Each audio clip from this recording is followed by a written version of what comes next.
ನಮಸ್ಕಾರ. ವಿಕೆ ಡಿಜಿಟಲ್ ನ್ಯೂಸ್ಗೆ ಸ್ವಾಗತ. ವೀಕ್ಷಕರಿಗೆಲ್ಲ ನಮಸ್ಕಾರ. ನಾನು ನಿಮ್ಮ ರಾಧಿಕಾ. ವೀಕ್ಷಕರೇ, ನಿಮ್ಗೆಲ್ಲ ಗೊತ್ತಿರೋ ಹಾಗೆ ನಾವು ವಿಕೆ ಡಿಜಿಟಲ್ ನ್ಯೂಸ್ ಅಲ್ಲಿ ಎಲ್ಲಾ ಒಂದು ರೀತಿಯ ಹಿಂದೂ ಹಬ್ಬಗಳ ಬಗ್ಗೆ ಕೆಲವು ವಿಶೇಷವಾದಂತಹ ವಿಡಿಯೋಗಳನ್ನ ಮಾಡಿ ಶೇರ್ ಮಾಡ್ತಾ ಇದ್ದೇವೆ. ಅದೇ ರೀತಿ ಇವತ್ತು ಮಾಘ ಮಾಸದಲ್ಲಿ ಬರುವಂತಹ ರಥಸಪ್ತಮಿ ಹಬ್ಬದ ಬಗ್ಗೆ ತಿಳಿದುಕೊಳ್ಳೋಣ ಬನ್ನಿ. ರಥಸಪ್ತಮಿ ಹಬ್ಬ ಮಾಘ ಮಾಸದ ಶುದ್ಧ ಅಂದ್ರೆ ಶುಕ್ಲ ಪಕ್ಷದಲ್ಲಿ ಬರುವಂತಹ ಸಪ್ತಮಿ ದಿನ ಬರುತ್ತೆ. ಇವತ್ತು ಸೂರ್ಯನಾರಾಯಣ ತನ್ನ ರಥವನ್ನೇರ್ತಾನೆ 7 ಕುದುರೆಗಳೊಂದಿಗೆ ಅನ್ನೋ ಒಂದು ಪ್ರತೀತಿ ಇದೆ. ಸಾಮಾನ್ಯಕ್ಕೆ ಕೆಲವು ಪುರಾಣಗಳಲ್ಲಿ ಈ ಕಥೆ ಬರುತ್ತೆ. ನಾನು ಓದಿದ್ದೀನಿ, ಆದ್ರೆ ಯಾವುದು ಅಂತ ನೆನಪಿಲ್ಲ. ಬಹುಶಃ ಪದ್ಮ ಪುರಾಣ ಇಲ್ಲ, ಏನು ಒಂದಿದೆ ವಿಷ್ಣು ಪುರಾಣ ಇರ್ಬೋದು. ಜೊತೆಗೆ ಮಾಘ ಮಾಸದಲ್ಲಿ ಹೇಳುವಂತಹ ಓದುವಂತಹ ಕಥೆಗಳು ಸಹಿತ ಪುಸ್ತಕಗಳು ಬರುತ್ತೆ. ಆ ಕಥೆಗಳಲ್ಲೂ ಅದು ಬೇರೆ, ಆ ಕಥೆಗಳು ಬೇರೆ. ಈ ಮಾಘ ಮಾಸದಲ್ಲಿ ರಥಸಪ್ತಮಿ ದಿನ ಏನ್ ಮಾಡ್ತಾರೆ, ದೇವಸ್ಥಾನಕ್ಕೆ ಮಂಗಳಾರತಿ ಕೊಡ್ತಾರೆ. ಸೂರ್ಯನಾರಾಯಣ ವಿಶೇಷವಾದಂತಹ ದಿನ. ಅವತ್ತು ದೇವಸ್ಥಾನದಲ್ಲಿ ಹಣ್ಣು ಕಾಯಿ ಕೊಟ್ಟಿರ್ತಾರೆ. ಮುಂಚೆನೆ ನಸುಕಿನಲ್ಲೇ ಎದ್ದು ಮನೆಯಿಂದ ಆಚೆ ಕಡೆ ಬೆರಣಿಗಳನ್ನ ಇಟ್ಟು ಇಲ್ಲ ಕಟ್ಟಿಗೆ ಒಲೆಯನ್ನ ಮಾಡಿ ಒಂದು ಚಿಕ್ಕ ಒಲೆಯ ಮೇಲೆ ನೀರನ್ನ ಕುದಿಸಿ ಹಾಲನ್ನ, ಸಕ್ಕರೆಯನ್ನ, ರವೆಯನ್ನ ಹಾಕಿ ಪಾಯಸವನ್ನ ಮಾಡಿ ಅಲ್ಲೇ ಬಿಡ್ತಾರೆ.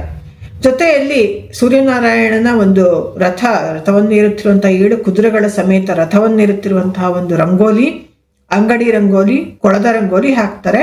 ಹೊಸ ಬೆಳೆ ಏನೇ ಇದ್ರೂ ಅಂಗಡಿಯಲ್ಲಿ ಇಟ್ಟಿರ್ತಾರೆ. ಈ ತರ ರಂಗೋಲಿಗೆ ಚಿತ್ರ ನಾನು ಮುಂದಿನ ವಿಡಿಯೋಗಳಲ್ಲಿ, ಮುಂದಿನ ದಿನಗಳಲ್ಲಿ ಹಂಚ್ಕೊಳ್ತೇನೆ. ಎಲ್ಲಾ ಹಬ್ಬಗಳ ರಂಗೋಲಿ ಬಗ್ಗೆ ಹಂಚ್ಕೊಳ್ತೇನೆ.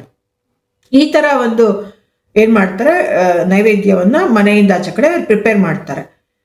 ಆದ್ರೆ ಈ ಹಬ್ಬದ ಆಚರಣೆ ಹೇಗೆ ಅಂತಂದ್ರೆ, ಮನೆಯ ಹಿರಿಯ ಗಂಡಸು ಹೆಂಗಸು ಇಬ್ರು ಅವತ್ತಿನ ದಿನ ಅಭ್ಯಂಗ ಸ್ನಾನ ಮಾಡಿ ಸೂರ್ಯೋದಯಕ್ಕೆ ಮುಂಚೆನೆ ಎದ್ದು ಒದ್ದೆ ಬಟ್ಟೆಯಲ್ಲಿ ಹಾಕಿರುವಂತಹ ಮಡಿವಸ್ತ್ರವನ್ನ ಧರಿಸಿ, ಗಂಡಸರು ನಿತ್ಯ ಪೂಜೆಯನ್ನ ಮಾಡಿದ್ರೆ ಹೆಂಗಸರು ನಿತ್ಯ ಗೌರಿ ಪೂಜೆಯನ್ನ ಮಾಡ್ಕೋತಾರೆ. ಆಮೇಲೆ ಗಂಡಸರು ಆಚೆ ಬಂದು ಆಚೆಯಲ್ಲಿ ಹಾಕಿರುವಂತಹ ರಂಗೋಲಿ ನೈವೇದ್ಯವನ್ನ ಮಾಡಿ ರಂಗೋಲಿಯಲ್ಲಿ ಸೂರ್ಯನಾರಾಯಣನಿಗೆ ಷೋಡಶೋಪಚಾರ ಪೂಜೆಯನ್ನೇ ಮಾಡ್ತಾರೆ. ಸೂರ್ಯನ ಕಡೆಗೆ ಅರ್ಘ್ಯವನ್ನ ಬಿಡುವಂತ ಪದ್ಧತಿ ಇರಬಹುದು. ಸೂರ್ಯ ನಮಸ್ಕಾರ ಹಾಕೋರು ಹಾಕ್ತಾರೆ. ಮಾಘ ಮಾಸ ಫುಲ್ಲು ನಮಸ್ಕಾರ ಹಾಕೋರು ಹಾಕ್ತಾರೆ.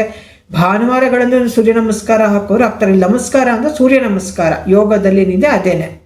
ಮಾಮೂಲಿ ನಮಸ್ಕಾರ ಹಾಕ್ತೀವಿ ಅಂದ್ರೂ ಅದನ್ನು ಸಹಿತ ಮಾಡ್ಬೋದು. ನಾನು ಹೇಳಿದಾಗ ಇದೆಲ್ಲ ಒಂದು ರೀತಿಯಲ್ಲಿ ಸೈಂಟಿಫಿಕ್ ಅಂಶಗಳನ್ನ ಒಳಗೊಂಡಿದೆ.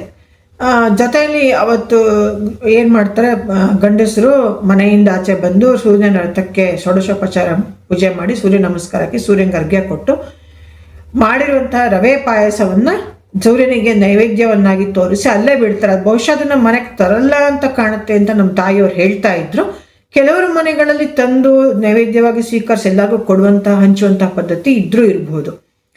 ಮತ್ತೆ ಹೆಂಗಸರು ಸಹಿತ ನಿತ್ಯ ಗೌರಿ ಪೂಜೆ ಮಾಡಿ ಅವತ್ತೇನ್ ಮಾಡ್ತಾರೆ, ಯಾರಾದ್ರೂ ಮುತ್ತೈದೆಯನ್ನ ಮನೆಗೆ ಕರೆದು ಇನ್ನೊಂದ್ಸಲ ಎಳ್ಳು, ಕಬ್ಬು, ಬೆಲ್ಲವನ್ನ ಕೊಡ್ತಾರೆ. ಬಾಳೆಹಣ್ಣು, ಬ್ಲೌಸ್ ಪೀಸು, ಗಾಜಿನ ಬಳೆ, ಅರಿಶಿನ ಕುಂಕುಮದ ಪಟ್ನ, ಎಲೆ, ಅಡಿಕೆ, ತಾಂಬೂಲ, ತೆಂಗಿನಕಾಯಿ, ಏನಾದ್ರೂ ಹಣ್ಣು, ಯಥಾಶಕ್ತಿ ದಕ್ಷಿಣೆ, ಇಷ್ಟನ್ನ ಯಾರಾದ್ರೂ ಮುತ್ತೈದೆ ಕೊಡ್ತಾರೆ. ಬೇಕಾದ್ರೆ ಮಂಗಳ ದ್ರವ್ಯ ಅಂದ್ರೆ ಬಳೆ ಬಿಚ್ಚೋಲೆ ಅಂತ ಏನ್ ನಾವು ಗೌರಿ ಹಬ್ಬದಲ್ಲಿ ಉಪಯೋಗಿಸ್ತೀವಿ ಅದನ್ನು ಸಹಿತ ಕೊಡ್ಬೋದು. ಯಾವಾಗ್ಲೂ ಮಂಗಳ ದ್ರವ್ಯಗಳನ್ನ ಕೊಡೋದಕ್ಕೂ ಯಾವುದೇ ರೀತಿಯ ಒಂದು ರಿಸ್ಟ್ರಿಕ್ಷನ್ ಇಲ್ಲ.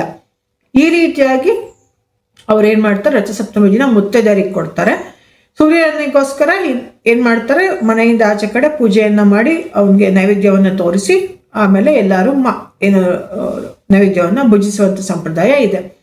ಅವತ್ತು ಹಬ್ಬದಡ್ಗೆ ಮಾಡಿರ್ತಾರೆ. ಅವತ್ತು ಸಹಿತ ಕೆಲವರು ಎಳ್ಳನ್ನ ಹಂಚ್ತಾರೆ. ಅಕ್ಕಪಕ್ಕದ ಮನೆಯವ್ರಿಗೆ ಒಂದು ಸ್ಪೂನಲ್ಲಿ ತಗೊಂಡೋಗಿ ಎಳ್ಳು ಹಂಚೋದು, ಯಾರಾದ್ರೂ ಸಿಕ್ಕರೆ ಒಂದು ಸ್ಪೂನಲ್ಲಿ ಎಳ್ಳು ಕೊಡುವಂತ ಸಂಪ್ರದಾಯನೇ ಇರುತ್ತೆ. ಅಕಸ್ಮಾತ್ ಯಾರಾದ್ರೂ ಬ್ರಾಹ್ಮಣರು, ಗೃಹಸ್ಥರು ಸಿಕ್ಕರೆ ಅವತ್ತು ಅವ್ರಿಗೆ ಎಳ್ಳನ್ನ ಗಂಡಸರು ಕೊಡ್ಬೋದು. ಸಂಕ್ರಾಂತಿಲಿ ಹೇಗೆ ಕೊಡ್ತಾರೆ ಹಾಗೆ ರಥಸಪ್ತಮಿನಲ್ಲೂ ಕೊಡಬಹುದು. ಈ ರೀತಿಯಾಗಿ ರಥಸಪ್ತಮಿ ಆಚರಣೆ ಇರುತ್ತೆ. ಅವತ್ತೆಲ್ಲರೂ ದೇವಸ್ಥಾನಕ್ಕೆ ಹೋಗಿ ಬರ್ತಾರೆ. ಸೂರ್ಯನಾರಾಯಣನ ದೇವಸ್ಥಾನ ಎಲ್ಲಾದ್ರೂ ಇದ್ರೆ ಅಲ್ಲಿ ಹೋಗಿ ಹಣ್ಣು ಕಾಯಿ ಮಾಡಿಸ್ಕೊಂಡು ಬರುವಂತಹ ಪದ್ಧತಿ ಇರುತ್ತೆ. ವೀಕ್ಷಕರೇ, ನೋಡಿದ್ರಲ್ಲ ರಥಸಪ್ತಮಿ ಆಚರಣೆ ಹೇಗೆ ಇರುತ್ತೆ ಅಂತ. ಇದೇ ರೀತಿ ಇನ್ನೂ ಸಾಕಷ್ಟು ವಿಷಯಗಳೊಂದಿಗೆ ಬರ್ತೇವೆ. ಅಲ್ಲಿವರೆಗೂ ನಿರಂತರವಾಗಿ ನೋಡುತ್ತೀರಿ ವಿಕೆ ಡಿಜಿಟಲ್ ನ್ಯೂಸ್. ಇದು ನಮ್ಮ ಚಾನಲ್, ನಿಮ್ಮ ಚಾನಲ್, ಇದು ಜನಪರ ಚಾನಲ್. ಧನ್ಯವಾದಗಳು ವೀಕ್ಷಕರೇ. ವಿಕೆ ಡಿಜಿಟಲ್ ನ್ಯೂಸ್ ಯೂಟ್ಯೂಬ್ ಚಾನಲ್ ಅನ್ನು ಲೈಕ್ ಮಾಡಿ, ಸಬ್ಸ್ಕ್ರೈಬ್ ಮಾಡಿ ಮತ್ತು ಹೆಚ್ಚಿನ ಜನರಿಗೆ ಶೇರ್ ಮಾಡಿ.